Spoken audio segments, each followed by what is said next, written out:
Everyone, good morning. তোমরা সবাই কেমন আছো? আশা করি তোমরা সবাই ভালো আছো। আমিও ভালো আছি। তো এখনও কাজবাজ শুরু করিনি, করব। আগে ভিডিওটা দিয়ে দেবো, তারপর কাজবাজ শুরু করব। কারণ বেলাতে ভিডিও দিলে না আমার ভিডিও যেতে চাইছে না, মানে নেট চলছে না সেরকম। তার জন্য এখন ভিডিওটা আপলোডে বসাবো, তারপর কাজে লাগবো।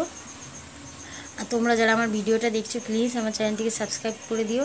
আর কালকে মাথায় তেল দিয়েছি, আজকে মাথা ধুয়ে নেবো। আর আজকে আমার শুক্রবার, উপোস, পুজো দেবো। কালকে ঠাকুরের আসনটাও পরিষ্কার করে নিয়েছি। তো এখনও রান্নাবান্না শুরু করিনি, আবার ছেলেকে আনতে যেতে হবে। তো এই তো কাজবাজ করতে লাগবো। আর এদিকে সকালবেলা উঠেছে, ছোলাটা ভিজিয়ে রেখে দিয়েছি ঠাকুরের। বাসি কাজগুলো সেরে নেব, সেরে নিয়ে তারপরে চান করে পুজোটা দিয়ে দেবো। তার মধ্যে আমার ভিডিও কেমন লাগছে তোমরা একটু কমেন্টে জানিও, তাহলে আমার ভালো লাগবে। আর ভালো। আর আজকে ওয়েদারটা কেমন করেছে, পুরো মেঘলা মেঘলা ওয়েদার। আমার দুনিয়ার জামা কাপড় আছে, সেগুলো ভাবলাম বাইরে দেবো, তারপরে দেখছি এক দুপুরে বৃষ্টি পড়ছে, ওই জন্য আর বাইরে দেওয়া হলো না।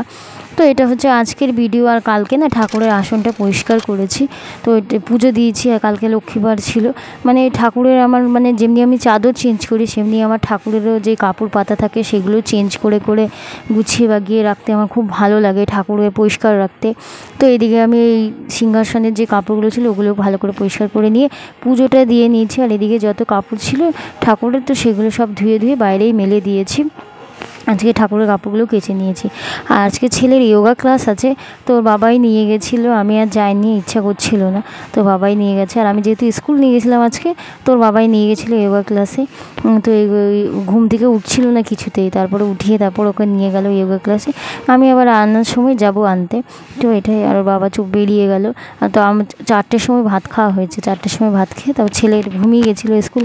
আমার ছেলে স্কুল গেলেও ঘুমিয়ে পড়ে, তো ওকে আবার উঠিয়ে ও যাবে না, কিছুতেই যাবে না এখন। এই দানিকে মানে ওর কিছুতেই মন নেই, খালি খেলবো এই মন। তো এদিকে ছেলেটাকে আনতে যাবো বলে আমি রেডি হয়ে গেছি, কোনো রকমে রেডি হয়েছি, আমার শরীরটাও ভালো লাগছিল না।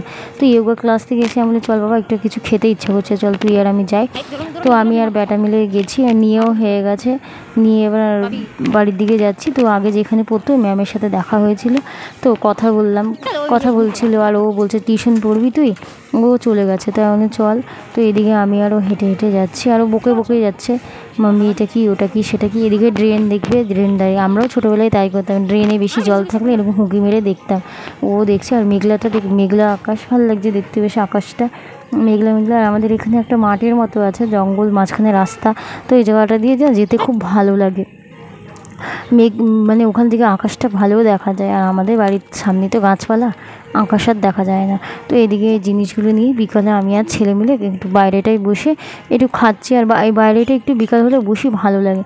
তো আজকে অনেক দিন পর ইচ্ছে হলো যে একটু গোপু সোনাকে দেখে আসি। আর বাড়ির কাছে তো অনেকে দেখি কোথায় কোথা থেকে লোক আসে, তো আমার আজকে ইচ্ছে হলো। ছেলেটাও বলছে চলো মা কৃষ্ণার কাছে যাবো, আমি বলছি চল তাহলে একটু গোপু সোনাকে দেখে আসি, তো রাধাকৃষ্ণকে। তো ওইদিকে গেছি আমি। তো আমার একটা জিনিস খুব ভালো লাগলো, আমরা যখন গেছি এই গোল গোল হয়ে সবাই ঘোরে না, কীর্তন করে না, তো ওটাই করছিলো। আমি বললাম চল। আর আমি আমার একটা বান্ধবীও গেছিলাম, তো দুজনেই মিলে বললাম চল একটু ঘুরে নিই। আর আমার একটা জিনিস খুব ভালো লাগলো, ওরা যে জব করে না ওই মালা দিয়ে, তো ওইটাও একজনের সবার হাতে দিয়েছিল ওই জবটা করতে।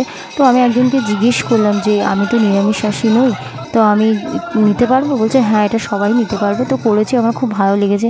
মানে বলে না অনেক দিনের ইচ্ছে বলতে অনেকে জব করে কি করে, তো আমি দেখলাম আর খুব ভালো লাগলো। 108 বারই করেছি। এই যে এই মালাটা দিয়েছিলো, সবার হাতে হাতে দিয়েছিলো একটা করে, তো 108 বার। তো মালাটার কি মহত্ব আর কি মন্ত্র সবই জানতে পারলাম।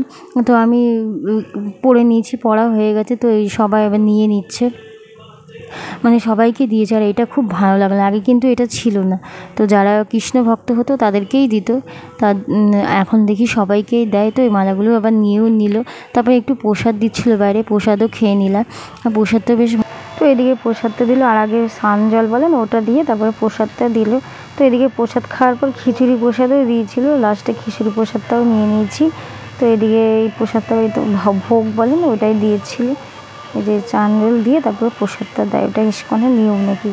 তো এমনি এমনি প্রসাদ দেয়, অনেক যেখানে এমনি প্রসাদ দিয়ে দেয়, তো এখানে তো সানজল দেয় তারপরে প্রসাদটা দেয়। তো এদিকে প্রসাদটা নিয়েছি, ছেলেটাকেও একটু দিয়ে দিয়েছে প্রসাদ নিয়ে। এই ঠাকুরের এইদিকে ওই ঠাকুরের যাবতীয় যা জিনিস পাওয়া যায় দোকানের মতো আছে, তো ওখানটাতে একটু ঘুরলাম।